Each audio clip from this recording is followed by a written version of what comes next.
എനിക്കറിഞ്ഞു. ദൈവമേ, ഇതൊക്കെ പരസ്യമായിട്ടും കാണിച്ചു തുടങ്ങി.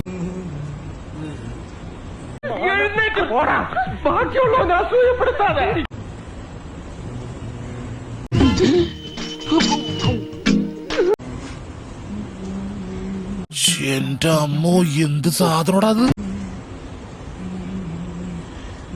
ഞാൻ നോക്കാം. ഇതാ വ്യക്തമായിട്ടൊന്നും കാണുന്നില്ലേ?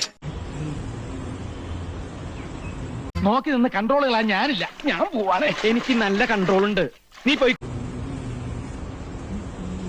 എനിക്ക് മാത്രം ഒന്നും നടക്കണല്ലോ സാർ, എല്ലാവർക്കും കിട്ടുന്നുണ്ട്. വലിയ ബുദ്ധിമുട്ടാ അല്ലോടാ. ഏതായാലും പടച്ചോനാണ് ഒരു കാര്യം തീർച്ച. നമ്മൾ വിചാരിച്ചോ നല്ല ഊണി പോക്കാണ് മോനെ. എന്റെ കൺട്രോള് പോയി നിൽക്കുക.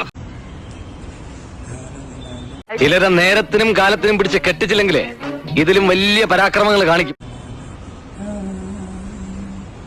എന്റെ അഭിപ്രായത്തിൽ എന്റെ ഇളയ പ്രായം വെച്ച് വളരെ സൂക്ഷിക്കണം. എന്തിനാണ് മുന്നോട്ട് കുഞ്ചാനും കുഴിയാൻ നടക്കുന്നത്? എന്റെ കയ്യിലെങ്ങനെ ആയിരിക്കണം? മിനിമം ഒരു 500 ഡൈവേഴ്സ് കഴിഞ്ഞ് പിറ്റേ ദിവസം പെറ്റണിട്ടാണ്. എനിക്കൊരല്പം ധൃതിയുണ്ട്. ഇപ്പൊ ഓഫീസിൽ അന്വേഷിക്കുന്നുണ്ടാവും. വരട്ടെ.